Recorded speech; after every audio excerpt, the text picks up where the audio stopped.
네, 오늘 함께 볼 말씀은 예레미야부터 예레미야애가 에스겔까지입니다. 우선 오늘 그 개요부터 함께 볼 텐데요. 예레미야를 보실 때에는 예루살렘 멸망 예언이라는 것에 초점을 두고 보시면 좋겠습니다.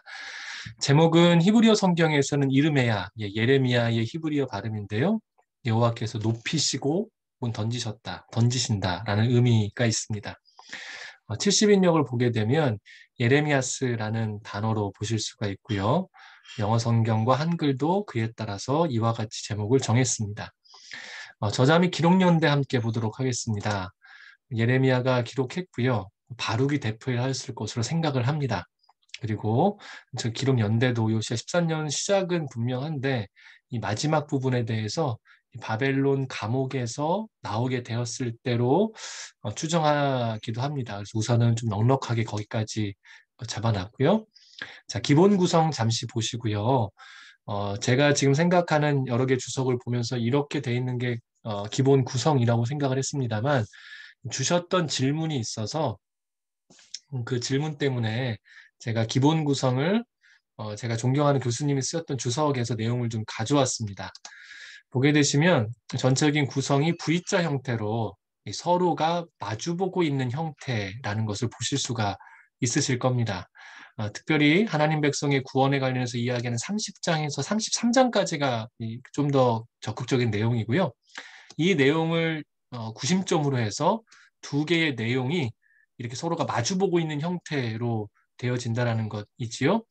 그리고 이 안에서 보게 되면 특별히 이 예레미야 순환기가 공통적인 부분으로 볼 수가 있는데 이 예레미야 순환기 안에서 우리가 역사적인 사건들을 다시 살펴봤었을 때 예레미야가 왜 이렇게 여러 가지 시대들을 이렇게 그 시대적 순서가 아닌 그 예레미야가 쓰는 순서대로 나열했는지를 조금 더 이해할 수가 있습니다. 자, 예레미야 순환기만 한번 좀 보도록 하겠습니다.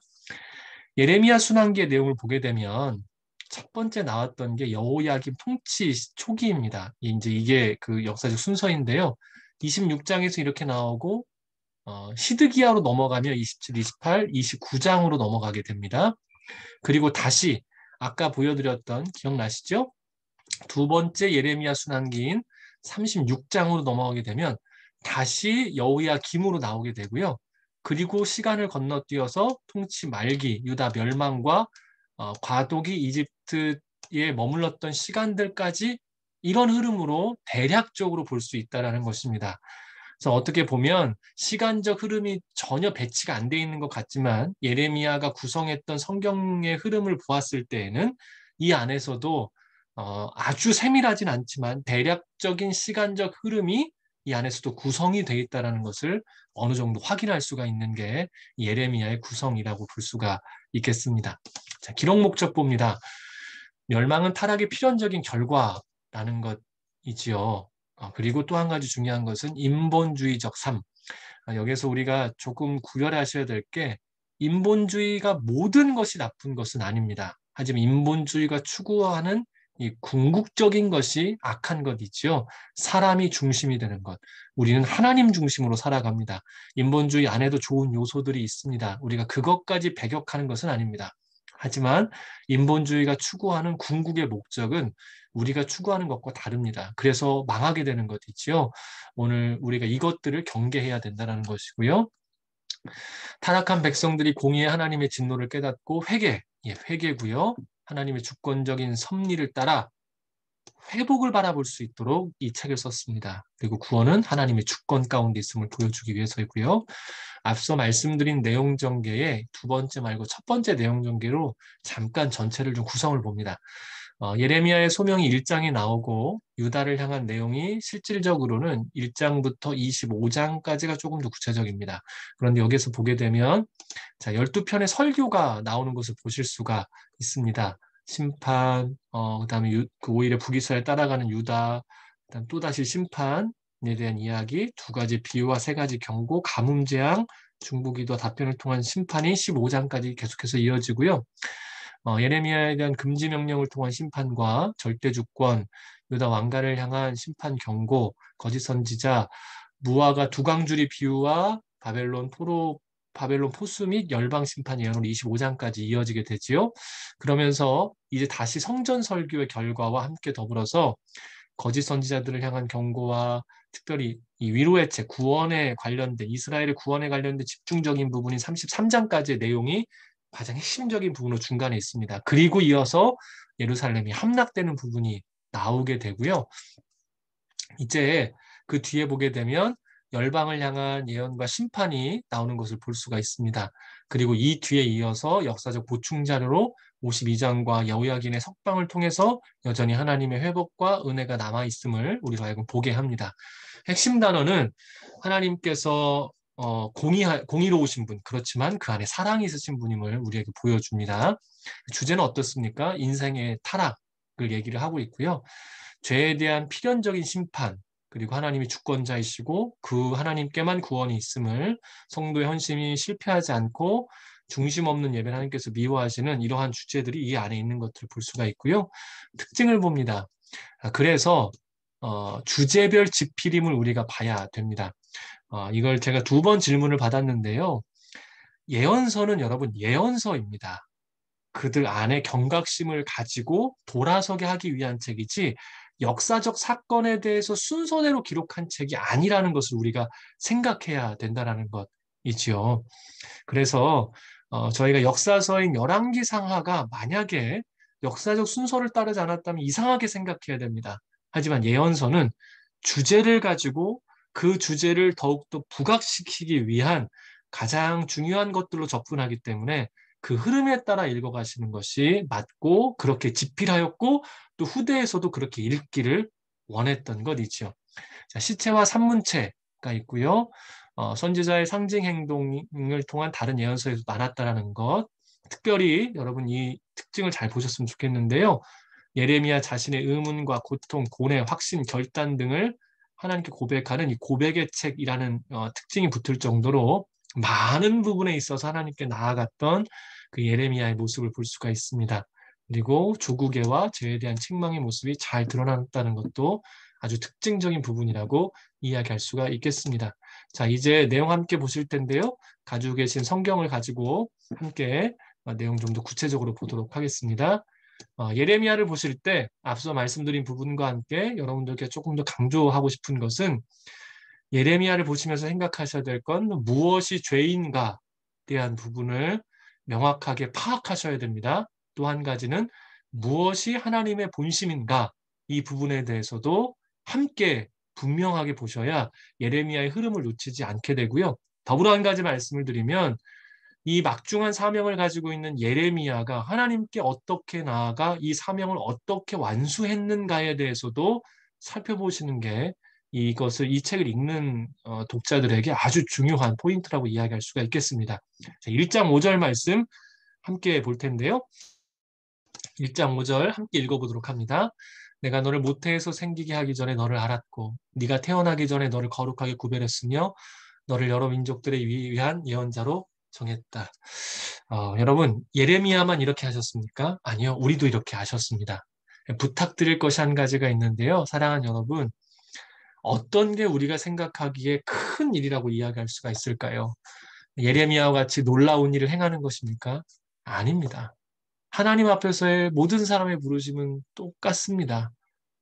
우리는 무언가 큰 일, 대단한 업적을 생각하지만 실제로 하나님께서 나에게 원하시는 것은 우리를 이와 같이 부르셨다라는 것을 알고 그 하나님과 동행하는 삶을 주께서 원하신다라는 것이지요.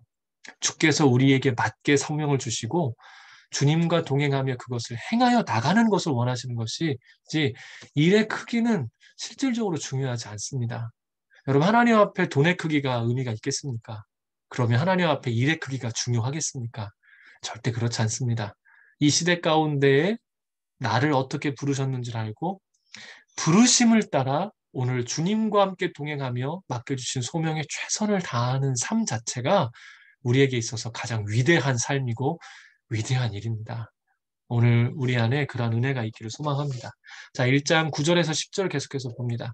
그리고 여호와께서 손을 내밀어 내 입에 대시고 내게 말씀하셨다. 보아라, 이제 내가 내 말을 너의 입에 넣어준다. 보아라, 오늘 내가 너를 여러 민족들과 나라들 위해 임명해 뽑고 붕괴시키고 파괴하며 무너뜨리고 또 건설하고 심게 하겠다. 9절에서 10절까지의 가장 중요한 것은 이 한 가지죠. 하나님의 사람이 입술 가운데 있어야 될 것은 무엇입니까? 예, 오직 주님이 주신 말씀, 그리고 주님의 뜻을 행하면 됩니다. 부르심을 받은 자들은 주님이 주신 말씀으로만 가득하면 됩니다. 그리고 이 가운데 주께서 원하시는 것이 있습니다. 어떨 때에는 뽑고 붕괴시키지만 최종적으로 뭘 합니까? 건설하고 심게 하는 일을 우리를 통하여 이루시길 원하시는 주님의 말씀을 함께 보고 있는 중이죠. 1장 19절 봅니다. 그들이 너와 싸우겠지만 너를 이기지 못할 것이다. 내가 너와 함께 너를 구할 것이기 때문이다. 여호와의 말이다.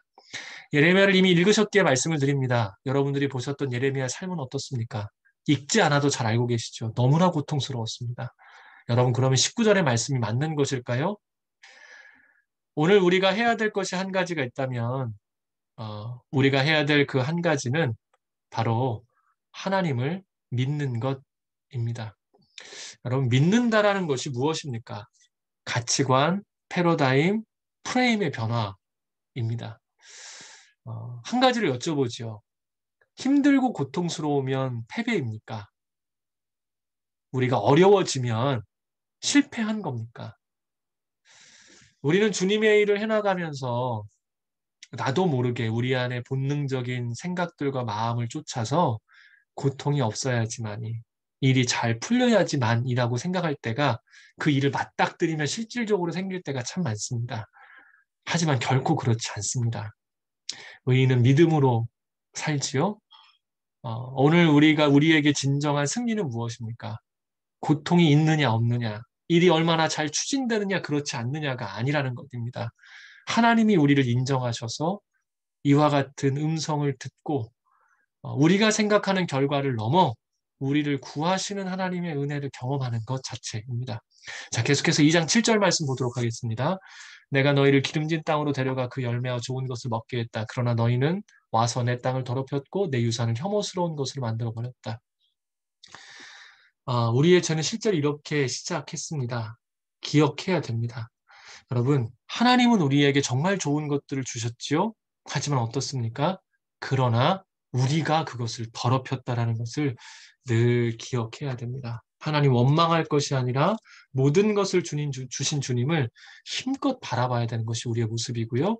자, 그래서 이들이 어떻게 하나님 앞에 잘못을 저질렀는가? 13절입니다. 내 백성이 두 가지 악을 저질렀다. 생명수의 원천인 나를 버리고 스스로 물 저장소를 파서 만들었다. 그러나 그것은 물을 담지 못하는 깨진 물 저장소였다. 두 가지 이야기하지요. 스스로, 하나님 버리고 스스로를 의지했다. 이게 죄라고 이야기를 합니다. 우리에게 가장 큰 죄는요, 스스로를 의지하는 일입니다.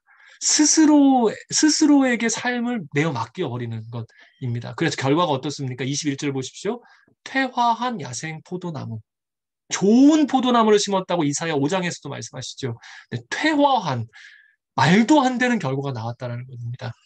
자, 계속해서 28절 말씀 봅니다.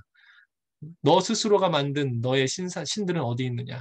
너의 고난 때 그들이 너를 구해줄 수 있다면 그들을 일어나게 하라. 오 유다여, 너의 성읍 수만큼 내 신들이 있구나. 제가 자주 하는 말이고 저에게도 이야기하는 건데요. 만약 하나님 위에 도움이 될 만한 것이 있다면 여러분, 그것을 그냥 쫓아가십시오. 그다음 만약 인생의 경험과 삶의 시간들을 통해 하나님 위에 도움이 없다라면 주님을 힘을 다해 붙잡으십시오. 여수아도 이미 우리에게 힘을 다해 이야기했고 주님도 우리에게 이야기하고 계시죠. 자, 계속해서 3장 12절 봅니다.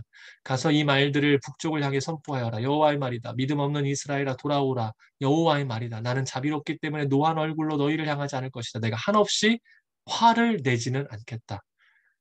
드디어 하나님의 뜻을 보이고 계세요. 한없이 화를 내는 게 아니다.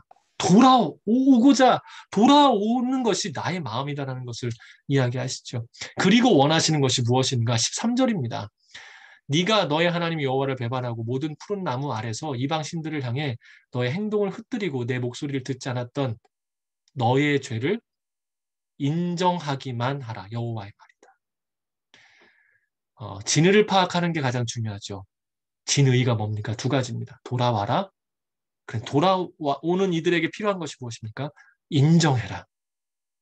하나님께서 이 두 가지를 정말로 원하신다는 것이죠. 인정하는 것. 자, 이러한 모습 뭐라고 표현하고 있습니까? 4장 4절 보겠습니다. 유다 사람들과 예루살렘 주민들아 너희 스스로 할례를 행하고 너희 마음에 할례를 해서 여호와께 속하라. 그렇지 않으면 너희 행위의 사악함으로 인해 내 진노가 불처럼 와 타리니 아무도 그 불을 끄지 못할 것이다. 돌아와 인정하는 모습의 실질적인 모습을 4장 4절에서 이야기할 때 스스로 할례, 마음의 할례를 행하라라고 이야기를 합니다. 달라스 윌라다라는 아주 유명한 신학자가요, 이런 표현을 씁니다. 은혜의 반대말은 공로이지 노력이 아니다. 다시 한번 할까요? 은혜의 반대말은 공로이지 노력이 아니다. 우리가 자칫 잘못하면 은혜를 받음으로 인해 노력하지 않아도 된다고 생각합니다. 아니요. 은혜를 받은 자들은 중심을 다해 오히려 힘을 다해 하나님을 바라봅니다. 공로의식에 쌓여서 이만큼 했으니 저만큼 받겠다. 라는 것이 우리를 망가뜨리는 것이지요. 힘을 다해 주 앞에 나아가 스스로 할례를 행하기 위하여, 마음의 할례를 행하기 위하여 애를 쓰는 것, 하나님께서 우리에게 원하시고 우리가 마땅히 해야 될 모습임을 기억해 주십시오. 이어지는 말씀 14절입니다. 예루살렘아 너의 마음에서 악을 씻어내라. 그러면 너희가 구원을 받을 것이다. 뭐라고요? 악을 씻어내라고요. 철저히 미워하라고요. 너희를 그렇게 빠뜨렸던 모든 죄에 대하여서 우리가 그것을 배격하라고 이야기하고 계십니다. 은혜의 반대말은 공로이지 노력이 아닙니다. 은혜 받은 자들은 노력합니다. 자, 5장 1절 봅니다. 예루살렘 거리를 이리저리 다니며 둘러보고 깨달아라. 광장에서 찾아보아라. 정의를 행하고 믿음을 추구하는 사람을 단 한 사람이라도 네가 발견하면 내가 이 성읍을 용서해 줄 것이다. 여러분 5장 1절이 우리에게 이야기하는 것은 무엇입니까? 의인이 없다라는 절망적인 상황도 이야기합니다만 오히려 반대를 우리에게 이야기하는 겁니다. 한 사람만 있어도 하나님은 돌이키신다라는 거죠. 그럼 여기에서 요청하는 건 뭘까요? 그 한 사람이 되어달라는 겁니다. 이것을 읽은 사람이 이 시대의 그 한 사람으로 제발 남아있어 달라고 예레미야가 소리쳐 외치고 하나님께서 우리에게 말씀하고 계시는 것이죠. 자, 계속해서 7장 3절 봅니다. 이스라엘의 하나님 만군의 여호가 이렇게 말씀하셨다. 너희 행동과 너희 행위를 바르게 하라. 그러면 내가 너희를 이곳에서 살게 할 것이다. 돌이킴이 진실이라면 우리 안에 하나님 앞에서 우리의 삶 자체를 올바르게 드리는 것 바탕한 모습입니다. 그런데 여기서 주의해야 될 부분은 4절에서 이어서 이야기하죠. 이것이 여호와의 성전이다. 여호와의 성전이다. 여호와의 성전이다 하는 거짓말들을 믿지 말라. 아무리 대단한 것이 있더라도 하나님 위에 어떤 것도 의지해서는 안 됨을 또다시 언급합니다. 성전은 주님이 임재가 있는 곳이기에 성전을 바라볼 수도 있다는 것이죠. 그것마저도 배격해야 됨을 이야기합니다. 자, 그러면서요, 우리가 중요하게 생각하는 한 가지가 있는데요. 하나님을 바라보지 못하게 하는 이유가 있습니다. 자, 9장 6절 한번 보도록 합니다. 9장 6절. 너는 거짓 한가운데 살고 있다. 그들은 거짓으로 인해 나를 인정하기를 거절한다. 여호와의 말이다. 우리 안에 있는 여러 거짓들이 우리로 하여금 하나님을 바라보지 못하게 한다라고 이야기를 하고 있지요. 네, 여기서 한 가지만 더 봅니다. 예레미야는 타락한 이스라엘 백성들을 책망합니다. 그런데 동시에 타락을 방주했던 지도자들, 말씀을 전하는 자들을 더욱 책망하는 것이 예레미야와 에스겔에 아주 깊게 나와 있습니다. 오늘 우리가 어떠한 위치에서든지 몇 명이 됐든 상관없이 누군가의 리더로 서 있다면, 지도자로 있다면 이 말씀을 조금 더 생각하며 봐야 될 것입니다. 자, 그러면서 9장 13절, 14절 보도록 합니다. 여호와께서 말씀하셨다. 이는 그들 앞에서 내가 세워둔 내 율법을 저버렸기 때문이다. 그들은 내 목소리에도 순종하지도 그것을 따르지도 않았다. 대신에 그들은 자기들의 마음의 완고함을 따르고 자기 조상들이 그들의 가르친 대로 바알을 따랐다. 여러분 계속해서 죄가 무엇인가에 대해서 예레미야가 언급하고 있어요. 앞서서도 보았습니다만 죄가 뭡니까? 주신 말씀 버리고 순종하지 않고 완고함으로 다른 신을 보는 것. 이 부분에 대해서는 조금 더 이따 보도록 합니다. 그렇다면 지금 이야기하는 이 죄와 반대되는 게 뭘까요? 11장 4절 보십시오. 내가 너희 조상들을 이집트 땅에서 저 철을 녹이는 용광로에서 이끌어낼 때 그들에게 이렇게 명령했다. 내가 말했다. 내 목소리에 순종하고 내가 너희에게 명령하는 모든 것을 행하라. 그러면 너희는 내 백성들이 되고 나는 너희 하나님이 될 것이다. 예, 하나님께서 우리 가운데 원하시는 것은 순종이라고 이야기를 하시죠. 자, 다시 9장으로 넘어오겠습니다. 그래서 하나님께서 우리 가운데 기뻐하시는 한 가지를 예레미야에서 갑자기 이야기를 하시는데요. 9장 24절입니다. 자랑하는 사람은 오직 이것을 자랑하게 하라. 곧 그가 나를 깨달아 내가 이 땅에서 인애와 정의와 의로움을 행하는 여호와임을 아는 것을 자랑하게 하라. 이것들을 내가 기뻐한다. 여호와의 말이다. 지혜로운 자의 모습에 대해서 23절에서 이야기를 하고 24절을 통해서 지혜로운 자는 자기를 자랑하지 않고 하나님 자랑하는 사람인데 여기서 조건이 있어요. 단순한 자랑이 아닌 깨달아 알아서 하나님의 성품을 자랑해야 된다라고 이야기를 합니다. 여러분, 하나님께서 기뻐하시는 것이 있는데요. 그것이 무엇이냐면 하나님을 경험하는 일입니다. 깨달아 안다라는 것은 단순한 지식적인 알을 넘어서서 주님을 경험함으로 그 안에서 주시는 진실한 그 알므로 하나님을 드러내는 것. 그래서 그것을 하나님께서 기뻐하신다라고 이야기를 하고요. 이러한 지혜를 통한 알매 고백이 10장에서 예레미야를 통해 아주 놀라웠게 선포가 됩니다. 자, 그러면서요. 우리 이제 11장 21절, 22절 함께 읽어보도록 합니다. 그러므로 너의 목숨을 찾는 아나도 사람들에 대해 여호와가 이렇게 말한다. 너희가 여호와의 이름으로 예언하지 말라. 그렇지 않으면 네가 우리 손에 죽을 것이다 라고 했다. 그러므로 만군의 여호와가 이렇게 말한다. 보라, 내가 아나도 사람들을 처벌할 것이다. 젊은이들은 칼에 죽을 것이고 그들의 아들들과 딸들은 기근으로 죽을 것이니. 사랑하는 여러분, 예레미야를 통해 앞서 말씀드렸죠. 예레미야가 어떻게 사명 완수를 할 수 있었는가. 주의 일을 향하여 전심을 다해 나아가는 자들에게 주께서는 후원자가 되시고 우리의 지지자가 되어 주십니다. 주께서 우리와 함께 하시고 그 모든 것들을 이루어 가실 것입니다. 느헤미야가 끝까지 사명할 수 있었던 것은 능력 때문이 아니었죠. 그도 사람이었습니다. 특별히 예레미야의 전체적인 내용들 보게 되면 예레미야가 계속해서 그가 달했던 극한 상황 앞에 나아갔었을 때 연약함을 하나님께 아랬어요. 중심을 그냥 드렸습니다. 하나님께서 받으시고 예레미야에게 말씀하셨죠. 그것을 통하여 예레미야는 끝까지 나아갈 수 있었던 겁니다. 15장에서도 지금 읽었던 11장과 비슷한 흐름이 또다시 반복이 됩니다. 사람들이 자신을 저주한다고 이야기를 하고 하나님께서 오히려 말씀하시죠. 그들이 너에게 간구하게 될 것이다. 핍박하는 자들에게 복수를 해주십시오라고 이야기하면 내가 너를 강하게 세우겠다라고 이야기를 하세요. 연약할 때 주님 앞에 엎드리십시오. 마음의 어려움을 주님 앞에 토로하십시오. 예레미야를 통해 우리가 봐야 되는 정말 중요한 한 가지는 예레미야가 과연 이 사명 완수를 어떻게 했는가입니다. 이 극한 상황 가운데에서 어떻게 그가 이루어갈 수 있었는가? 주님 앞에 의연해하지 않고 중심을 들였다는 것 정말 중요한 내용입니다. 자, 계속해서 12장 5절 볼 텐데요. 굉장히 중요한 말씀이 나옵니다. 만약 네가 발로 사람들과 함께 달렸는데 그들이 너를 지치게 했다면 네가 어떻게 말들과 경주할 수 있겠느냐? 만약 네가 평안한 땅에서 비틀거려 넘어진다면 요단 강변의 수풀에서는 어떻게 하겠느냐? 12장은 그런데 흐름이 좀 달라요.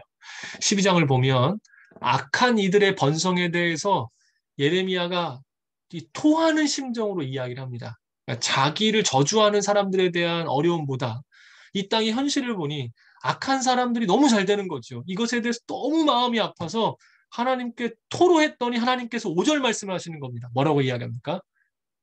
네가 발로 사람들과 함께 달렸는데 그들이 너를 지치게 했다면 네가 어떻게 말들과 경주하겠느냐. 잘 아시고 이해가 되시지요. 저는 이 말씀이 너무 감사합니다. 예레미야는 자신의 현재 상황 그리고 자신이 처해 있던 여러 가지 환경들 앞에 마음이 너무 힘들었던 거예요. 더군다나 악한 일들이 잘 되는 걸 보니까 너무 힘들어서 하나님께 토로했더니 주님 말씀하십니다. 예레미야야, 내가 너를 그렇게 짓지 않았어. 너는 여기서 쓰러질 자가 아니야. 그 사람들과 견주어서 마음 어려울 정도로 내가 약하게 짓지 않았다. 너는 말들과 경주할 자다. 너는 사람들의 경주자가 아니라 말들도 능히 이길 만한 그러한 존재로 내가 너를 그렇게 지었다. 놀라운 말씀 아닙니까? 답을 주시지 않고 네가 어떠한 존재인지 주님께서 오히려 말씀하시며 예레미야를 새롭게 하시는 거예요. 사랑하는 여러분, 주님 음성 듣기를 간절히 소망합니다. 중요한 것은 중심을 들이는 일입니다. 중심을 들여야 음성을 들을 수 있습니다. 그리고 오늘 이 말씀을 통해서 이야기하시는 중요한 것이 있죠. 나의 눈으로 나를 바라보면 다 쓰러집니다. 하지만 주님의 눈으로 나를 바라봐야 우린 끝까지 나아갈 수 있다는 것이죠. 자, 14장으로 넘어가도록 합니다. 14장 21절 봅니다. 그러나 주의 이름을 위해서라도 우리를 미워하지 마십시오. 주의 영광의 모자를 욕되게 하지 마십시오. 우리와 맺은 주의 언약을 기억하시고 깨뜨리지 마십시오. 정말 어려운 기도입니다. 여러분, 실은 이 주의 이름을 위해서라도 라는 이 기도는 거의 정말 마지막에 할 수 있는 기도라고 이야기할 수 만큼 참 어려운 기도를 했어요. 여러분께 여쭤볼게요. 지금 예레미야가 계속해서 처해 있는 상황은 무엇입니까? 사람들에게 저주를 받고 죽이겠다는 협박을 받고 매국노라는 이야기를 듣고 있어요. 그런데 예레미야가 결국 하는 일은 뭡니까? 그 와중에 조국을 위해서 기도하고 있다는 것이죠. 예레미야의 모습은 누구를 투영시킵니까? 예수 그리스도입니다.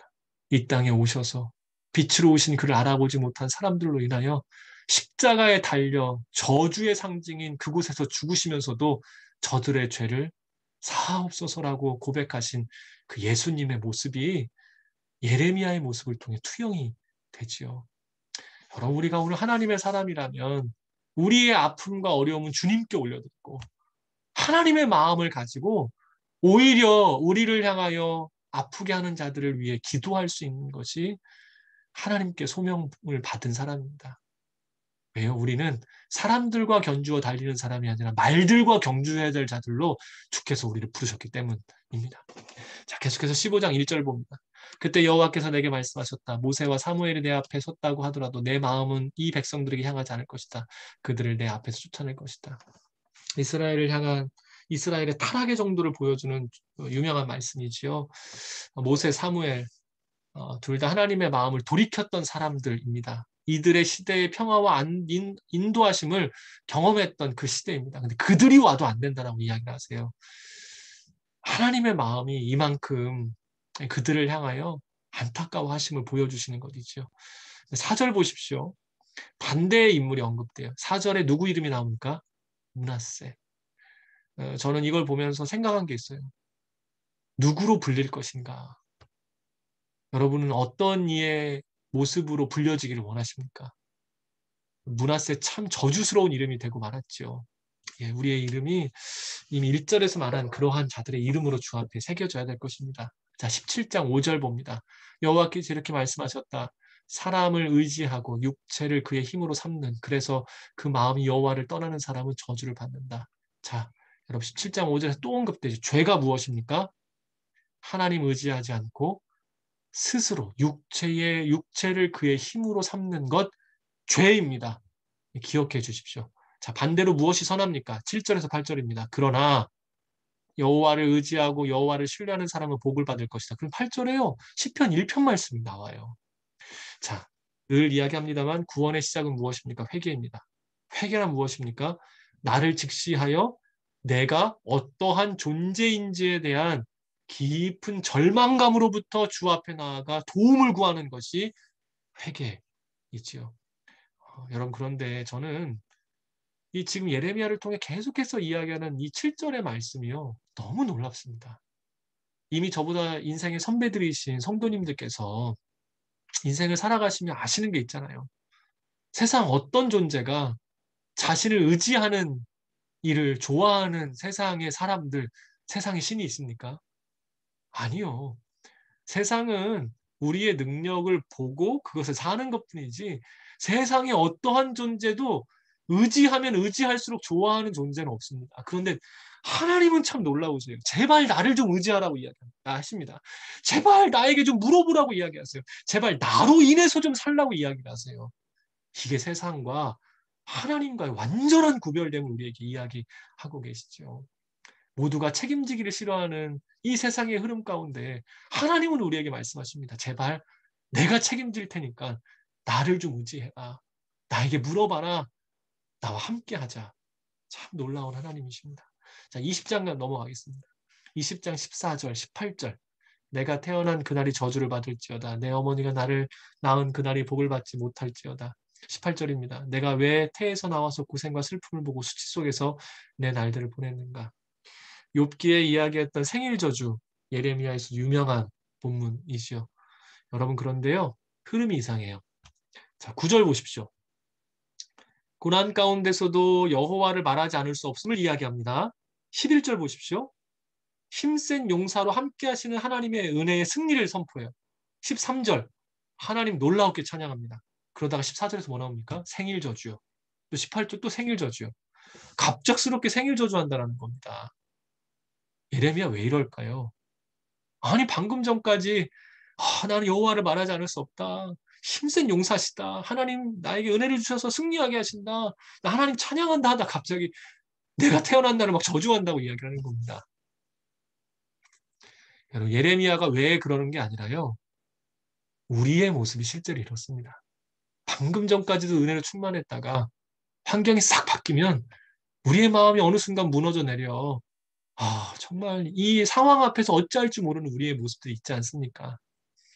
예레미야를 보면서 참 인간적이고요. 그래서 이러한 모습을 의연해하지 않고 주님 앞에 내어놓았던 예레미야를 통해 하나님께서는 그 어려운 그 고난 가운데서도 예레미야를 끝까지 신뢰하시고 그를 통해 이루셨던 일들을 보게 됩니다.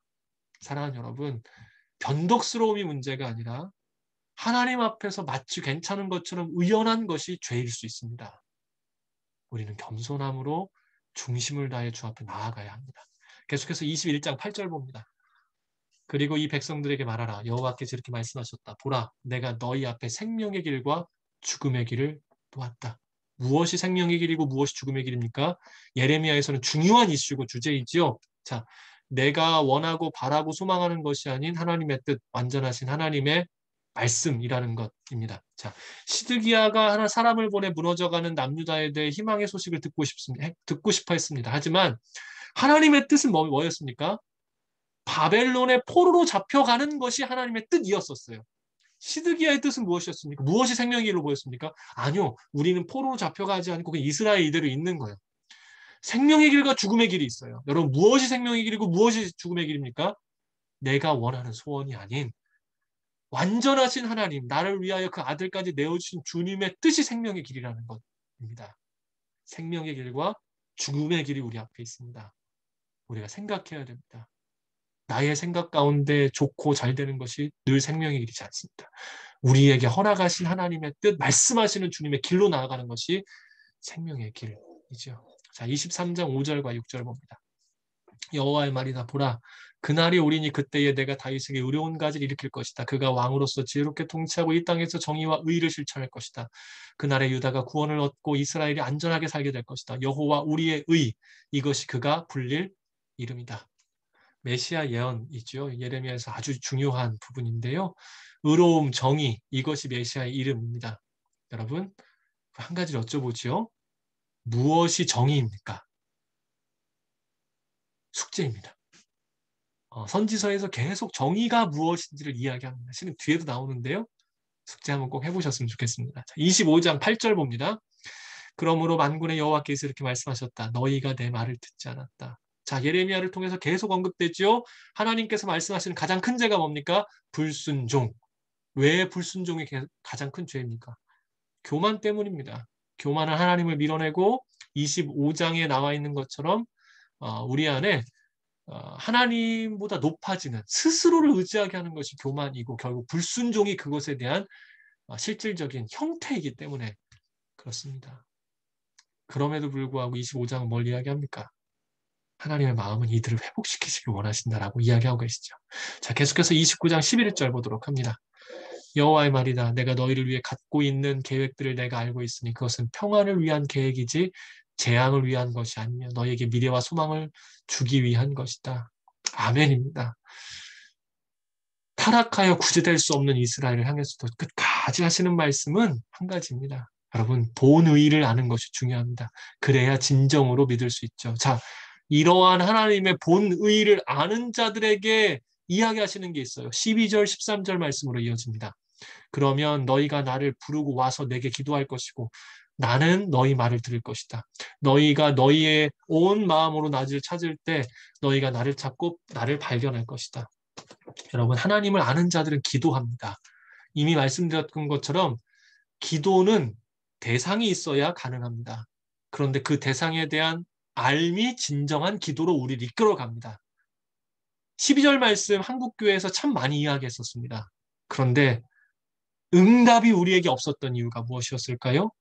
이미 앞서 이야기했던 11절 말씀에 하나님에 대한 확신이 우리 가운데 없는 상태에서 부르짖기만 한다면 응답이 없을 가능성이 너무 농후합니다. 그리고요, 만약에 하나님에 대한 진정한 알미 우리 가운데 없는 상태에서 부르짖었는데 응답이 왔다. 제가 많이 주변에서 봤습니다. 그런 분들이 온전한 신앙으로 나아가지 못하시는 모습들을 너무 많이 경험을 했어요. 사랑하는 여러분, 11절의 알을 통해 주님이 어떠한 분이신지에 대한 깊은 알을 통하여 주님 말씀하십니다. 이제 그러면 내게 와서 부르짖어라. 내가 너희 말을 듣겠다. 그런데 이때 원칙을 13절에 이야기하시죠. 온 마음, 온 마음이어야 된다는 겁니다. 어떠한 일의 이루어짐 자체가 중요한 게 아니라 너 자체를 하나님께 내어드렸을 때야 비로소 어떻게 됩니까? 나를 찾고 나를 발견하게 될 것이다. 여러분 흐름을 잘 보십시오. 하나님이 어떠한 분이신지 알게 하고 기도하라라고 말씀하신 다음에 그 기도 가운데 온 마음을 다하면 이렇게 말씀하셨어요. 이루어질 것이다. 아니지요. 뭐라고 말씀하십니까? 나를 찾고 발견하게 될 것이다. 기도의 결과는 무엇입니까? 하나님을 보고 하나님을 경험하게 되는 것. 이게 가장 중요한 부분입니다. 왜요? 하나님 만나면 모든 것이 온전해지기 때문입니다. 자, 31장 31절 봅니다. 여호와의 말이다. 내가 이스라엘의 집과 유다의 집과 새 언약을 맺을 날들이 오고 있다. 정말 중요한 말씀이죠. 그 예레미야의 가장 중요한 분기점이고 가장 중요한 말씀입니다. 새 언약. 새 언약. 새로움이란 무엇입니까? 새로움은 새로움이지요. 말이 이상하지요? 새로움은 새로움입니다. 새로움이란 과거과 연관되지 않습니다. 과거의 것들과 연관되지 않게 하는 것입니다. 하나님께서 그들을 과거의 것들과 연관지어 생각하지 않으시겠다라고 이야기하고 계십니다. 30절에 보면 자기 죄로 인해 죽을 것, 과거에 매이지 않게 될 것 말씀하시고 31절을 말씀하셨어요. 새 언약의 구체적인 말씀이 33절에 나오는데요. 여호와의 말이다. 이것이 내가 그날들 후에 이스라엘의 집과 맺을 언약이다. 내가 내 율법을 그들의 생각 속에 주고 그들의 마음에 기록할 것이다. 그리하여 나는 그들의 하나님이 되고 그들은 내 백성이 될 것이다. 여전히 말씀하시죠. 뭐라고 말씀하십니까? 언약 맺겠다. 율법을 주겠다. 그래서 그들의 하나님이 되겠다. 하나님께서 말씀을 통하여 연합으로 나아가시겠다고 말씀하고 계십니다. 이게 에스겔에서도 동일한 흐름입니다. 39장 갑니다. 39장 18절입니다. 내가 반드시 너를 구해낼 것이다. 너는 칼에 쓰러지지 않고 너의 목숨이 너에게 전리품이 될 것이다. 이는 네가 나를 믿었기 때문이다. 하나님의 구원의 역사는 언제 이루어집니까? 하나님을 온전히 믿을 때에 이루어짐을 우리에게 이야기하고 계시죠. 네가 나를 믿었기 때문이다. 43장 7절 넘어갑니다. 여호와께 불순종해 이집트에 들어가 다바네스까지 이르렀다. 사랑하는 여러분, 앞서 말씀드린 것처럼 새로움은 이전 것과 끊어야 됩니다. 죄의 모습을 완전히 끊어야 하는데 예레미야의 예언이 이루어졌어요. 이스라엘이 멸망할 것이라는 말이 그대로 이루어졌습니다. 그 이야기를 들었던 사람들이 예레미야를 신뢰할 수밖에 없었어요. 그래서 하나님께서 예레미야를 통해 뭐라고 말씀하십니까? 너희들이 바벨론에 살아야 된다. 그 시간만큼은 바벨론에 있어야 된다라고 말씀을 하셨어요. 그런데 어떻게 합니까? 불순종해요. 그래서 다바네스까지 이집트로 다시 그들이 도망을 가요. 왜 하나님의 진노와 징계가 임했는지 알 수밖에 없는 부분입니다. 새로움은 과거와의 단절을 통해 그렇게 하심으로 완전히 새롭게 하시는 것을 의미합니다. 그래서 결국 이들은요, 44장 12절에 하나님께서 유다인들을 멸망시키겠다고 말씀하십니다. 왜요? 새롭게 하셨지만 이들 스스로가 과거에 했던 것처럼 하나님 말씀 불순종해서 과거의 길로 돌아갔으니 과거에 있었던 하나님의 진노가 다시금 임할 수밖에 없었다라는 것입니다. 자, 50장 5절 봅니다. 그들이 시온으로 가는 길을 묻고 그들의 얼굴을 그쪽으로 향할 것이다. 그리고 오라 잊혀지지 않을 영원한 언약으로 우리가 여호와 연합하자라고 할 것이다. 구원의 완성은 관계 곧 연합이지요. 여러분 이 일의 시작을 뭐라고 이야기합니까? 새로운 말씀, 새로운 언약, 그것을 따르면 진정한 연합이 있을 것이다. 라고 계속해서 이야기하세요.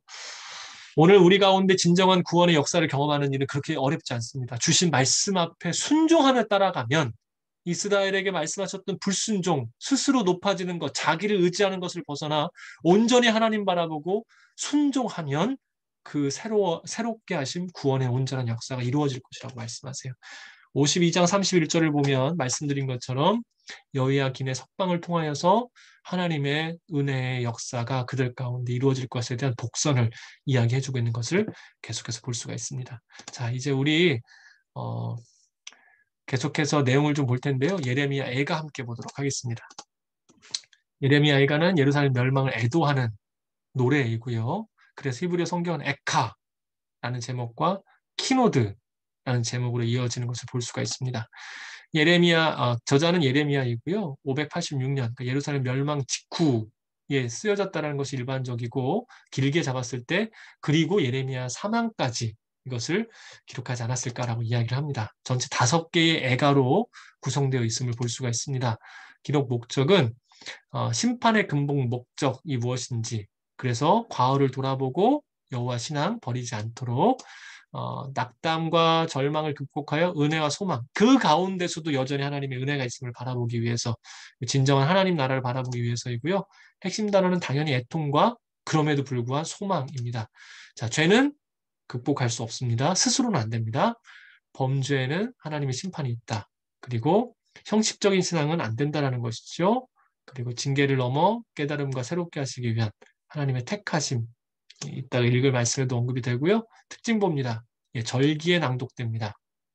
그리고 이 애가에 사용하는 여기에 본래 쓰였던 키나 리듬이 이 비감한 분위기를 형성하는 애가에 사용되는 것들이 실제로 쓰여서 애가라는 것이 더 확실하고요.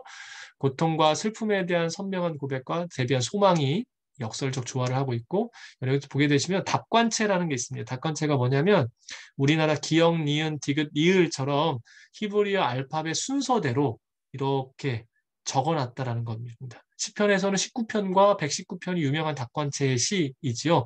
그래서 히브리어 알파벳 순서대로 이게 적은 것이 애가의 큰 특징이라고 볼 수가 있습니다. 자, 이제 말씀 함께 볼 텐데요.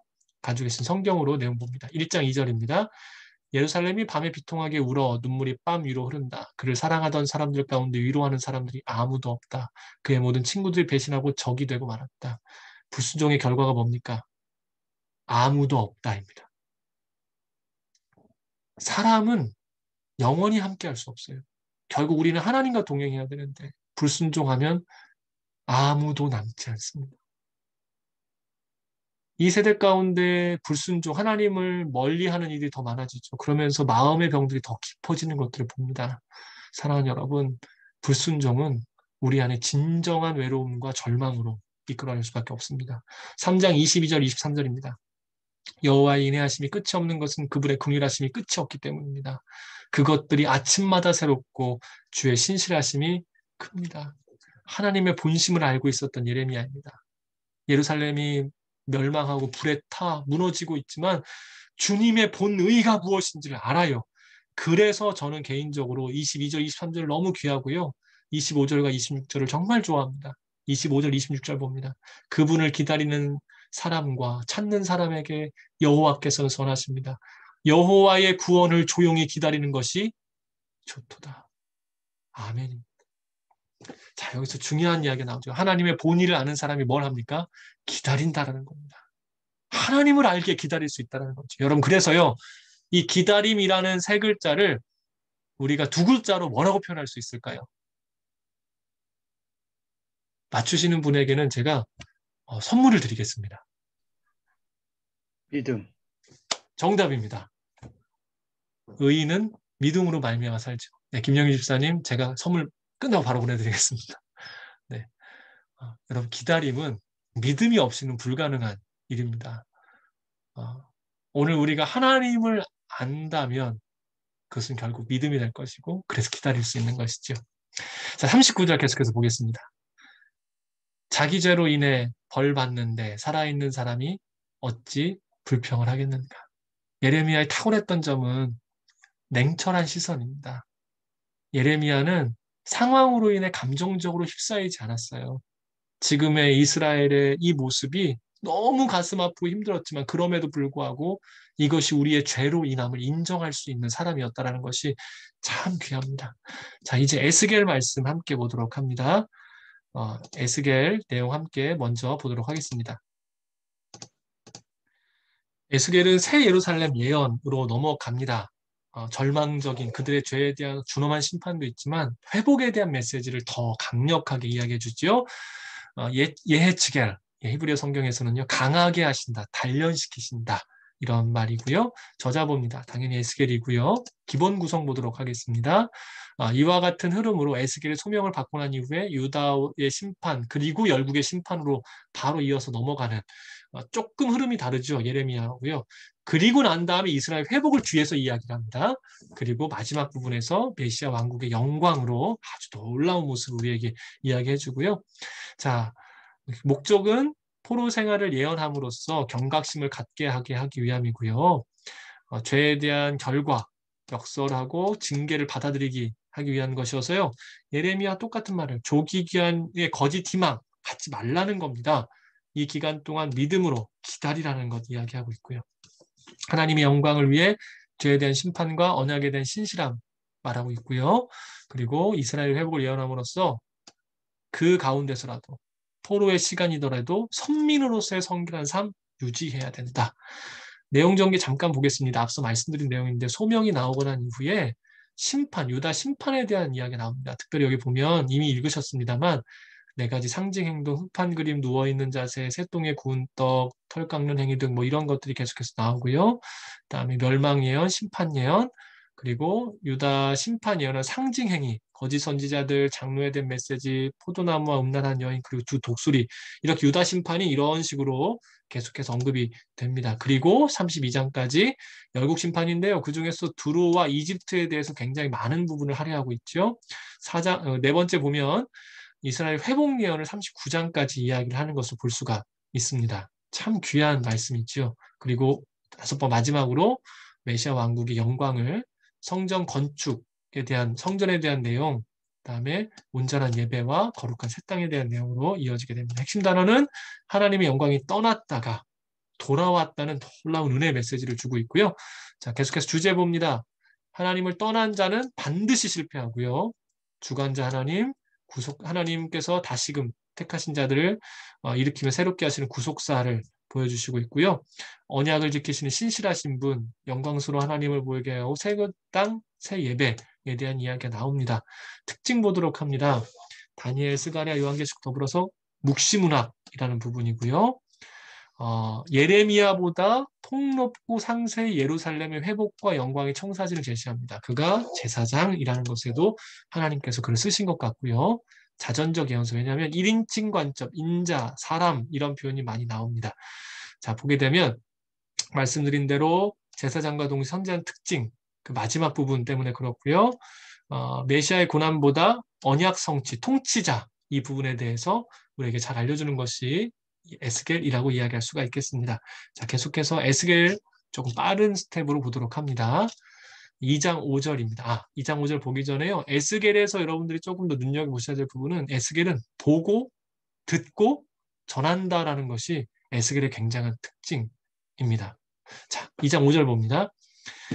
그들은 반역하는 족속이니 그들이 듣든 듣지 않든 예언자가 그들 가운데 있음을 그들이 알 것이다. 에스겔을 하나님께서 부르셨죠. 여러분, 부르심 가운데 우리에게 요청하시는 것이 뭐냐면 그들 가운데 있음을 그들이 알게 되는 것이 하나님의 부르심의 모습이라는 겁니다. 듣든 듣지 않든 결국 알게 됩니다. 궁극적으로는 알게 돼요.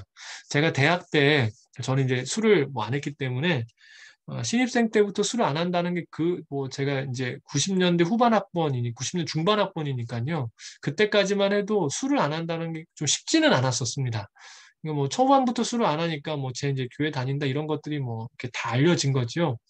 여러분들 그러한 모습으로 쭉 이렇게 살아갔었을 때 재밌었던 것은 제가 군대를 다녀와서 3학년쯤 되니까 몇몇 친구들이 찾아와요. 기도해 줄 수 있냐? 혹은 이런 일들이 있는데 어떻게 하면 좋겠냐 물어보는 거예요. 제가 그들에게 뭐 특별히 전도를 하거나 막 무언가를 막 전하려고 일부러 하진 않았었는데요. 알게 되는 부분들이 있더라고요. 하나님께서 우리를 부르셨었을 때에 듣든 듣지 않든 오늘 그들이 우리를 알게 하시는 것이 주님의 역사 가운데 분명히 있게 됩니다. 자, 계속해서 봅니다. 3장 17절입니다. 사람아, 이스라엘의 집을 위해 내가 너를 파수꾼으로 삼았다. 그러니 내 입에서 나오는 말을 듣고 내 경고를 그들에게 전하라. 예, 듣고 전하는 것. 예레미야도 그 말에 주신 것을 말했었죠. 우리가 해야 될 것은 딱 한 가지입니다. 듣고 전하는 겁니다. 인생의 시간이 어려워지는 것은 듣지 않았는데 자꾸 말하는 것이 너무나 많아서 그렇습니다. 감정이 자꾸 요동하는 시간 가운데 들리지 않았는데 자꾸 이야기하게 되면 모든 것이 깨트려지기 마련이지요. 듣고 전하는 것이 오늘 우리의 모습입니다. 5장 6절 봅니다. 예루살렘은 죄악을 행해 그 주변 민족들과 나라들보다 더욱 내 규례와 법령을 거역했다. 그들은 내 규례를 거부했고 내 법령을 따르지 않았다. 이스라엘의 죄가 예레미야로부터 계속해서 뭐라고 이야기합니까? 말씀 거역, 불순종이라고 이야기를 하고 있죠. 불순종은 뭡니까? 다시 말씀드리지만 스스로 높아지면 불순종합니다. 저희 아이가 올해 10살이 됐습니다. 10살이 되니까요. 자꾸 이제 하나씩 대들더라고요. 아까도 같이 밥 먹는데 당근 좀 먹어야지 엄마가 그랬더니 싫어 그러는 거예요. 그래 먹어야지 그랬더니 내가 알아서 해. 이렇게 얘기를 하더라고요. 마음이 높아지면 따르지 않습니다. 근데 아이가 어렸을 때는요, 그런 거 그냥 했거든요. 싫어도 했고, 그냥 하라고 그러면 했었습니다. 여러분, 우리가 자주적으로 살아가는 것은 중요하지만, 인생에 있어서 하나님의 말씀을 불순종하는 것만큼 어리석은 일은 없습니다. 주 앞에서는 낮출수록 온전해집니다. 자, 7장 4절 봅니다. 내 눈이 너를 불쌍히 여기지 않고 내가 너에게 인정을 베푸지도 않을 것이다. 내가 너의 행동을 따라 너를 심판하리니 너의 혐오스러운 일들이 너 가운데 나타날 것이다. 그러면 너는 내가 여호와임을 알게 될 것이다. 지난주에도 말씀드렸죠. 제발 심판을 통해 하나님을 알지 않기를요. 하나님 아는 방법이 두 가지가 있습니다. 은혜를 통해 하는 것, 심판을 통해 하는 것. 어느 길을 선택하시겠습니까? 여러분 부탁드립니다. 징계를 통해 주님 알지 마십시오. 은혜의 때에 더 힘써 주님을 알아가십시오. 9장 4절 봅니다. 여호와께서 그들에게 말씀하셨다. 예루살렘 성읍을 돌아다니며 그 가운데서 행해지고 있는 혐오스러운 일들에 대해 한숨 짓고 탄식하는 사람들의 이마에 표시를 하여라. 혐오스러운 일은 뭡니까? 불순종이지요? 그리고 8장에서는 특별히 우상숭배. 우상숭배가 뭡니까? 하나님께 도움을 구하지 않는 일입니다. 불순종과 똑같은 모습인데요. 이러한 일들에 대해서 한숨 짓고 탄식하는 사람들 귀하게 보신다라고 이야기하십니다. 여러분 오늘 이 시대를 바라보며 탄식하는 여러분들 우리의 기도와 우리의 탄식을 주께서 가볍게 여기지 않으십니다. 사랑하는 여러분 힘내십시오. 여러분들의 눈물을 주께서 귀하게 보실 겁니다. 이마에 표를 하실 겁니다. 자, 계속해서 11장 19절 20절 내가 그들에게 한 마음을 주고 그들 속에 새로운 영을 불어넣을 것이다. 내가 그들에게서 돌같은 굳은 마음을 제거하고 살같이 부드러운 마음을 줄 것이다. 그리하여 그들을 하여금 내 규례를 따르게 하고 내 법령을 지켜 행하게 할 것이다. 그러면 그들이 내 백성이 되고 나는 그들의 하나님이 될 것이다. 새롭게 하시죠? 어떤 모습입니까? 말씀 따르는 것 이야기합니다. 여러분 새로워짐은 다른 데 있지 않습니다. 주신 말씀 따르는 겁니다. 다른 말로 하면 뭡니까? 불순종에서 벗어나 순종하는 거예요. 이게 진짜 새로워지는 것이고 이게 하나님과 하나 되는 일입니다. 13장 3절 봅니다. 주 여호와께서 이렇게 말씀하셨다. 자기 자신의 영을 따르고 아무것도 보지 못하는 어리석은 예언자들에게 화 있을 것이다. 예레미야도 동일하게 말씀하시는데요. 이들에게 화가 있을 것이다. 여러분 절대 이러한 모습은 안 되지요. 자기의 영을 따르는 사람들. 특별히 우리에게 분별도 필요한데요. 어떻게 분별할 수 있습니까? 열매 보면 금방 드러납니다. 그리고 내가 말씀에 순종하는 삶을 살고 있으면 분별할 수 있습니다. 말씀에 뿌리를 내리지 못했던 많은 사람들이 분별이 어려워 흔들리는데요. 말씀에 뿌리를 내려 순종하는 삶으로 주님을 견고히 바라보는 사람들은 금방 합니다. 자, 16장 15절 봅니다.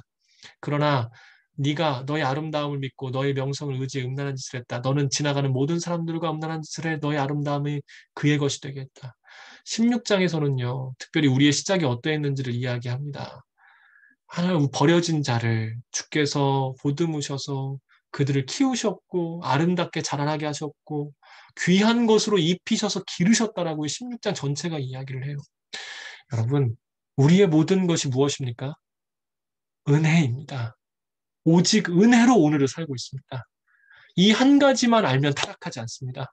그런데 은혜임을 잃어버리는 순간 우리는 타락하게 되죠. 뭐라고 이야기합니까? 15절에 네 아름다움을 믿고 네 명성을 의지해.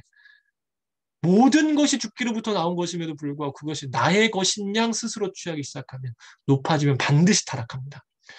특별히 타락한 모습을 33절 표현하는데요. 사람들은 모든 창녀에게 돈을 지불하지만 너는 모든 너의 애인들에게 너의 돈을 준다. 앞서 말씀드린 예레미야에서 말씀드린 부분이지요. 하나님 같은 분 없습니다. 하나님은 우리를 초청하시고 온전하게 하지만 우리는 세상을 향해서 오히려 우리의 것을 주면서 세상을 향해 나아가는 우리 어리석은 모습이 너무나 많다는 것이죠. 여러분 기억해 주십시오. 자, 그러면서 23장에서 보면 이러한 모습이 오홀라 오홀리바라고 이야기를 해요. 자, 우선 18장 23절로 넘어가겠습니다. 내가 악한 사람이 죽는 것을 조금이라도 기뻐하겠느냐 주 여호와의 말이다. 오히려 그가 자기 길에서 돌이켜 사는 것을 내가 기뻐하지 않겠느냐. 하나님 어떠한 분이십니까? 어, 여러분 하나님이 정말 중요하게 여기시는 것 우리가 볼 수 있어야 됩니다. 한 가지 더 질문을 좀 드릴까요? 어, 성경이 우리에게 가장 중요하게 전달하고자 하는 것이 무엇입니까? 잘 아실 건데요. 성경을 보면서 반드시 이 한 가지는 꼭 알아야 된다는 것이 있다면 여러분 무엇일까요? 아, 이것도 선물을 드린다고 그러면 대답을 해주실까요? 선물 드리겠습니다. 성경을 보며 반드시 이 한 가지는 봐야 된다. 그게 뭘까요? 영생 아닌가요? 영생이요? 예수, 예수. 사랑, 비슷한 사랑. 사랑. 사랑. 비슷한 말씀이 나왔는데요. 시간이 없어서 더는 제가 못 기다리고 죄송합니다. 좋은 말씀들을 주셨습니다. 지금 말씀하신 것들 꼭 봐야 되고요. 여러분, 성경을 다른 말로 뭐라고 표현하냐면 하나님의 자기 계시라고 이야기를 합니다. 우리와 전혀 다른 차원의 존재에 계신 분께서 계시라는 것을 원어적으로 보면 커튼을 열어 젖히답니다. 가려져 전혀 볼 수 없었던 자신을 열어 젖혀서 우리의 언어로 자신을 보여주셨어요. 그게 성경입니다.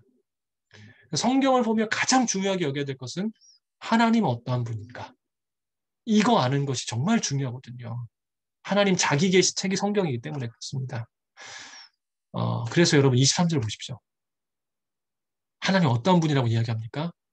악한 사람 죽는 거 기뻐하지 않다라고 말씀하십니다. 우리가 하나님을 알면 하나님에 대한 원망보다 우리의 연약함에 대한 부끄러움으로 주 앞에 엎드리게 됩니다.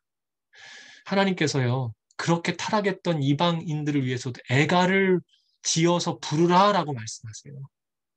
예, 하나님을 우리가 더 깊이 알아가기를 소망합니다. 자, 그래서 하나님의 마음은 16장을 통해 예레미야와 같이 죄를 지은 자들에 대한 심판의 말씀을 드러나기도 하고요. 자, 20장으로 넘어가도록 합니다. 20장 12절 보도록 하겠습니다. 또한 내가 그들에게서 나와 그들 사이에 징표로 안식일을 주었는데 그것은 나 여호와가 그들을 거룩하게 한다는 것을 그들로 하여금 알게 하라는 것이다. 안식일은 무엇의 징표라고 이야기하십니까? 거룩의 징표라고 이야기를 하세요. 이미 설교를 통해 많이 들으셔서 잘 아시겠습니다만 여러분 안식일은 정말 놀라운 구별됨, 거룩의 징표입니다. 왜일까요? 자, 우리가 50년 전만 돌아봐도요. 일요일에 쉬는 것이 익숙한 일이었습니까? 그렇지 않았습니까? 조금만 더 돌려볼까요? 100년 전으로만 되돌려 한국 상황에서 100년 전에 일요일에 쉬는 것은 어떠한 일이었을까? 하루를 정해서 쉰다. 이상한 일이었습니다. 지금 수천 년 전이잖아요. 최소한 지금으로부터 2500년 정도 전입니다. 그리고 안식일을 처음 말씀하셨을 때는 거의 한 4000년 정도 전쯤 됩니다. 그 당시에 하루를 구별해서 쉰다? 고대 사회에서요? 있을 수가 없는 일이었었죠. 그러니까 이들은 구별이 되는 겁니다. 그 쉼을 통해서요. 하지만 안식일을 주셨던 더 놀라운 이유는 이스라엘이라고 불릴 수 있는 민족이 되었던 때가 어느 나라에서였습니까? 이집트 때 그들이 민족이라고 부를 수 있는 형태가 자리가 잡혔죠. 하지만 여러분 이집트에서 이스라엘의 처지는 어떤 거였습니까? 잘 아시는 것처럼 노예 신분이었었습니다. 노예에게 쉬는 날이 있습니까? 없습니까? 당연히 없죠. 그런데 그들을 불러내셔서 뭐라고 말씀하셨냐면 야, 니네 쉬어. 이제 니네 오늘부터 일주일에 한 번씩 쉬는 거야. 까무라칠 일입니다.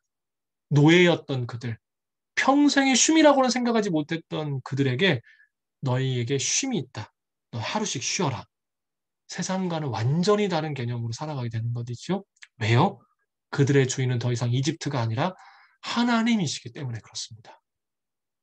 하나님이 주인이 되시니 하나님의 법칙을 따라 구별되어 그들로 하여금 쉬라라는 명령을 주셨어요. 고대 사회에서 상상도 할 수 없는 쉼이라는 놀라운 개념을 통해 그들을 구별하기 시작하셨어요. 여러분, 그런데 이게 왜 거룩한 구별이 됩니까? 모든 피조 만물은 결국은 참된 영원한 안식을 향해 가고 있기 때문에 그렇습니다. 그래서 주께서는 우리에게 예비하신 진정한 안식을 보여주시기 위하여 안식일을 보여주셨고, 이 안식일을 지키는 것은 외형상의 구별도 되지만 우리가 진정으로 무엇을 바라보고 나아가느냐에 대한 진정한 구별을 거룩함으로 나아가는 길이 되기 때문에 이 안식을 지키는 것은 굉장히 중요한 일입니다. 안식일 꼭 생각해 주시기 부탁드리고요. 22장 봅니다. 그럼 22장에서는 특별히 이스라엘의 죄에 대해서 이야기를 하고 있는데요. 7절과 8절 봅니다. 성읍 안에서 그들의 아버지 어머니를 업신여겼고 그들 가운데 그들이 이방 사람을 억압했으며 그들 안에서 그들이 고아와 과부를 학대했다. 너희가 내 거룩한 물건을 무시했고 내 안식일을 더럽혔다. 이스라엘의 죄를 이야기하시며 지도자들의 죄에 대해서 먼저 이야기를 하세요. 그러면서 가장 먼저 나온 내용이 뭡니까? 부모에 대한. 그 두 번째가 약한 자들에 대해서 억압했다라고 이야기를 하고 있습니다. 하나님께서 우리 가운데 죄를 물으시며 가장 먼저 지적할 게 뭔지를 봐야 됩니다. 함께하고 있는 가장 가까운 이들 가운데 우리가 어떻게 대하고 살고 있는가, 특별히 부모, 자식 간의 관계 가운데에서도 주께서 물으신다는 겁니다. 그리고 우리가 성도로 오늘을 살고 있다면 어떻게 합니까? 예, 약한 자들에 대한 처우가 어떠했는지 주께서 물으실 것이라고 이야기하세요. 코로나 이 시대에 우리가 봐야 될 부분이고요. 8절 보십시오.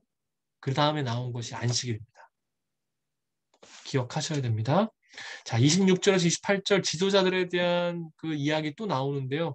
꼭 읽으셨으면 좋겠고요. 이 말씀을 30절 보면 한 사람도 찾을 수 없었다라고 또 나옵니다. 무슨 이야기일까요? 그 한 사람이 되어 주십시오. 자, 그러면서 이 지도자들에 대한 이야기를 34장에서요. 목자로 비유하시며 악하다라고 이야기를 하셨고요. 자, 28장 2절로 넘어갑니다. 사람아 두루의 지도자에게 말하여라. 주 여호와께서 이렇게 말씀하셨다. 네 마음이 교만해. 네가 말하기를 나는 신이다. 내가 신의 자리에 앉았다. 바다 한가운데 앉았다. 뭐라고 이야기하시는 겁니까? 두루가 왜 멸망을 당합니까? 자신 스스로 신이라라고 이야기하기 때문에 그렇습니다. 멸망의 길입니다. 계속해서 이야기하고 있죠. 이것은 아담의 죄이기도 하고 스스로 높아지면 반드시 멸망합니다. 36장 22절로 넘어갑니다. 그러므로 너는 이스라엘 족속에게 말하여라. 주 여호와 이렇게 말한다. 이스라엘 족속아, 내가 이런 일을 하는 것은 너희를 위해서가 아니라 그곳으로 갔던 민족들 사이에 너희가 모독한 내 거룩한 이름 때문이다. 하나님의 이름을 위해서라도 주께서는 은혜를 베푸신다. 왜요? 언약을 맺으셨기 때문이죠. 그럼 언약은 왜 맺으셨습니까? 사랑하셨기 때문입니다. 하나님의 거친 표현 잘 보십시오. 야, 내가 내 이름 때문에라도 너에게 은혜 베풀 거야. 여러분, 이게 어떤 표현으로 들리십니까? 너희들 버렸다라고 들리십니까? 아니면 하나님 마음 너무 몰라주니까 좀 거친 표현으로 다시 한번 사랑의 마음을 표현하시는 걸까요? 본의를 파악하는 것 너무나 중요하겠죠. 결국 주시는 말씀이 그래서 27절, 28절로 이어집니다. 그리고 내가 내 성령을 너희 안에 주어서 너희로 하여금 내 법령을 따르며 내 규례를 지키고 행하게 만들 것이다. 그리고 너희는 내가 너희 조상에 준 그 땅에 살 것이다. 그러면 너희는 내 백성이 되고 나는 너희 하나님이 될 것이다. 두 번째 나오는 말씀이죠. 놀라운 말씀입니다. 도우시는 은혜를 따라 목숨 걸고 말씀 지키십시오. 그러면 나의 하나님의 은혜의 역사를 경험하게 됩니다. 이러한 말씀을 하시고 37장에서 마른 뼈가 살아난다고 이야기를 하세요. 37장에요. 그냥 댕강하고 마른 뼈 살아나는 환상을 보여주신 게 아니에요. 이 말씀 뒤에요.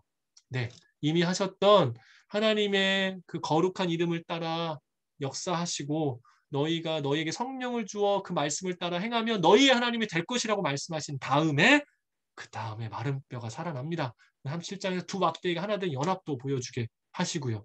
그리고 이러한 흐름이 앞에 있고 그리고 난 다음 어디로 갑니까? 성전 환상으로 넘어가는 것이지요. 예, 성전에 관련된 부분인데요. 시간이 오늘 많지 않아서 제가 여러분들에게 이걸 보여드려야 될지 안 보여드려야 될지를 잘 모르겠습니다만 그래도 잠깐만 좀 보도록 하겠습니다. 오늘 제 조모임 없이 질의응답으로만 넘어가게 될 거라서요. 잠깐만 보도록 하겠습니다. 저에게 성전에 대해서 물어보시는 분이 계셨어요. 그런데 이 부분을 말로 설명드리는 것보다 그림으로 한번 보시는 게 훨씬 더 나으실 것 같아서 제가 우선 말씀을 좀 드리고요. 이 부분 보시면서 한 가지 부탁드리는 건 오늘 시간이 없어서 다 못 보여드리니까 유튜브에서 찾아서 보시면 훨씬 더 쉽게 보실 수가 있습니다. 제가 한번 잠깐 좀 보도록 하겠습니다.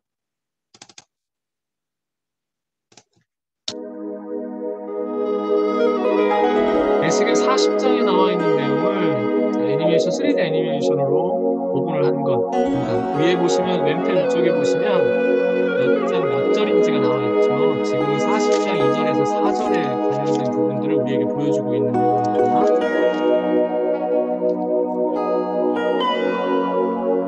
네, 그리고 5절 말씀으로 이어지고 있는 거죠.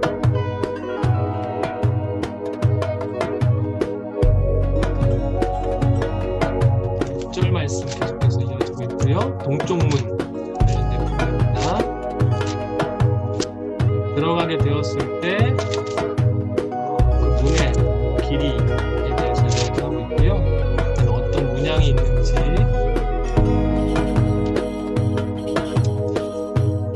그 안에 세워진 안에 방의 길이가 어떤지까지 이야기해주고 있고요. 7절 말씀 8절로 넘어갔고요.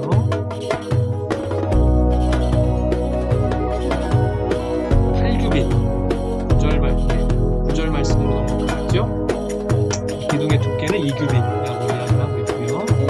문에 관련된 부분이 지금 나오는 중입니다. 10절입니다. 방 3개 각각 오른쪽 왼쪽 있고요.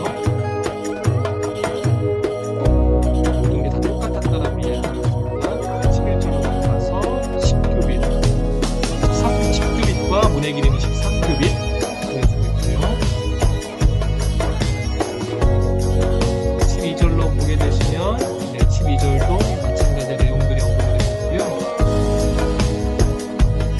13절입니다. 25규빗이고요. 하늘에서 보면 현관의 너비가 20규빗 25절로 넘어가서 저 끝까지 50규빗이라는 걸 보여주고 있습니다. 16절입니다. 창들에 대한 기둥에 대한 부분들 그 옆에는 것처럼 종려나무가 새겨져 있었다는 것.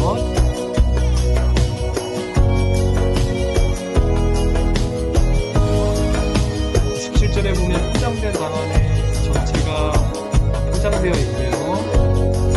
바깥쪽에는 방들로 둘러싸여져 있습니다. 30개 있고요. 성전에는 생각보다 많은 구속실들이 있습니다. 실제로 제사를 드리기 위한 여러 가지 구속실들이 필요했기 때문에.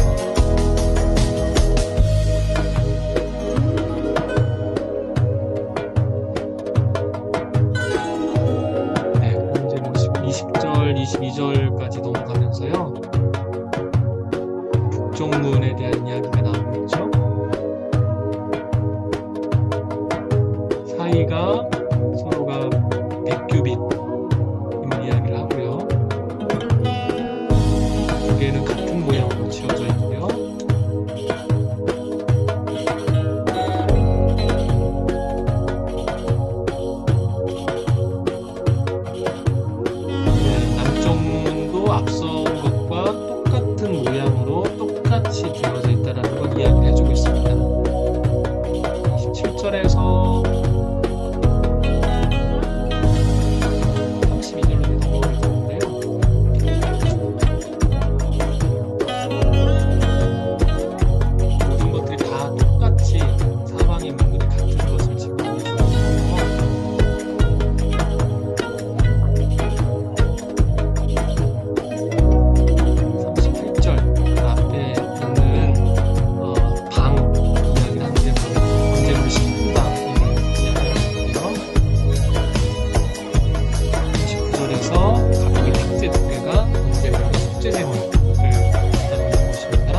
41장으로 넘어가게 되면 이게 현관에 대한 부분이 나오면서 성소 그 다음 41장부터는 들어가게 되는 부분이죠.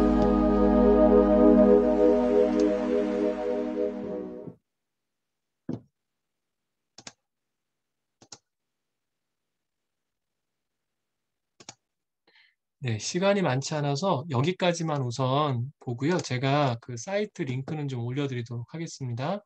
자, 이와 같은 성전 환상을 좀 보고 난 다음에 43장 2절로 보도록 하겠습니다. 그곳에서는 이스라엘의 하나님 영광이 동쪽 방향으로부터 나오고 있었다. 그분의 목소리는 세차게 흐르는 물소리 같았고 땅은 그분의 영광으로 인해 빛났다. 성전 환상을 보여주신 후에 하나님이 영광을 보게 하세요. 그러자 에스겔이 어떤 모습을 취합니까? 3절인데요. 내가 본 환상의 형태는 주께서 그 성읍을 멸망시키려고 오셨을 때 본 환상의 모습과 같았고 내가 그발 강가에서 본 환상의 모습과 같았다. 그래서 내 얼굴을 땅에 들고 엎드렸다. 하나님의 영광이 임하자 어떻게 합니까? 엎드립니다. 그러니까 4절입니다. 그러자 여호와의 영광이 동쪽 방향으로 향한 문을 통해서 성전으로 돌아왔다. 여러분 성전이 왜 필요합니까? 하나님의 임재를 구하기 위해서 필요합니다. 하나님께 예배드리고 그분의 영광 임재를 경험하기 위해서입니다. 본질이 없는 것은 아무 의미가 없지요. 오늘 우리 안에 우리를 성전으로 부르신 주님의 부르심이 있다라면 앞서 에스겔을 통해 이야기하신 온전한 순종 가운데 나아가 참으로 엎드렸었을 때 우리를 새롭게 하시는 성전으로 부르시고 이제 그렇게 임재하시는 그 은혜를 경험케 하실 겁니다. 자, 44장 15절 16절입니다. 그러나 이스라엘 자손이 내게 떠나서 길을 잃었을 때 충실하게 내 성소의 직무를 맡았던 사독 자손인 레위 사람 제사장들은 나를 섬기기 위해 내게 가까이 올 수 있다. 그들이 내 앞에 서서 기름과 피로 제물을 바칠 것이다. 주 여호와의 말이다. 그들은 내 성소로 들어올 수 있을 것이고 내 상 가까이 다가와서 나를 섬기고 내가 맡긴 직무를 수행할 것이다. 하나님 기억하세요. 앞서서도 통회와 눈물로 하나님 앞에 나아가는 자 기억하시는데요. 44장에서도 끝까지 하나님 섬기기 위한 이 사독의 자손인 레위 사람들 기억하신다라고 이야기를 하십니다. 자, 계속해서 47장 1절 봅니다. 그리고 그 사람들이 나를 다시 성전 입구로 데려갔는데 성전 문턱 아래로부터 물이 나와서 동쪽으로 흘러가고 있었다. 성전이 동쪽을 향하고 있었기 때문이다. 물은 성전 오른쪽 아래 제단의 남쪽에서 흘러나오고 있었다. 우리가 잘 아는 것처럼 여호와의 영광이 동쪽 문을 통해 들어오시고 난 뒤에 그것으로부터 물이 나와 모든 것들을 살게 합니다. 여러분 그런데 흐름을 잘 봐주십시오. 그들 안에 하나님께서 새롭게 하시는 새로운 언약과 율법을 주시고 나의 백성이 되겠다라고 말씀하신 뒤에 성전으로서의 부르심, 성전의 온전케 함과 엎드림 가운데 임하셨던 주의 영이 먼저 있고 그리고 난 다음에 지금 읽지 않았던 중간에 말씀에 뭐가 있습니까? 지도자들, 왕, 레위인, 제사장들의 성결과 온전함을 말씀하게 하세요. 그리고 난 다음에 47장에서 뭐라고 이야기하십니까? 물이 흘러나와 모든 것을 살게 할 것이다. 갑자기 성전에서 물이 흘러나오지 않습니다. 이미 그들에 대하여서 충분히 말씀하시고 온전한 회복을 말씀하신 뒤에 그들에게 주신 성전의 거룩함과 영광스러움을 보게 하셨고 엎드림 가운데 임하셨던 주의 영광을 통하여 그들의 가장 큰 문제였던 지도자들이 어떻게 온전해지고 나면 흘러가게 될 것이라 말씀하시죠. 사랑하는 여러분, 하나님께서 우리를 성전으로 부르셨습니다. 그리고 오늘 우리를 통해 이 일을 행하기를 원하세요. 우리 안에 계시는 주의 영광으로 인해 흘러나오는 생명의 물이 적셔져 우리가 거하는 곳, 흘러가게 하시는 그 모든 곳들마다 살게 하시기를 원하십니다. 어떻게 이 일이 이루어질 수 있습니까? 온전한 회개요. 불순종으로부터 순종으로 돌아와 스스로를 의지하였던 모든 것들을 내려놓고 하나님만 의지하며 나아가는 그 귀한 모습들 가운데 주께서 행하실 겁니다. 그리고 그 가운데 부르셨던 우리 안에 구별됨을 지키고 성전으로서의 부르심을 온전히 받아들여 하나님 앞에 참으로 엎드릴 때 주께서 임재하실 겁니다. 그리고 그 임재 가운데 부르시는 모습을 따라 왕으로서 제사장으로서 그리고 지도자들로서 오늘 우리가 살아가고자 하는 그 모습으로 살아가기 시작했었을 때 주께서는 그 은혜의 일들을 시작하시겠다는 것이죠. 허락하신 소명을 통해 그 일을 행하실 것입니다. 그리고 맨 끝에 뭐라고 말씀하십니까? 여호와 삼마 여호와께서 거기 계신다라는 말씀으로 마무리하게 됩니다. 예, 오늘 내용은 여기까지 하고 마무리하도록 하겠습니다.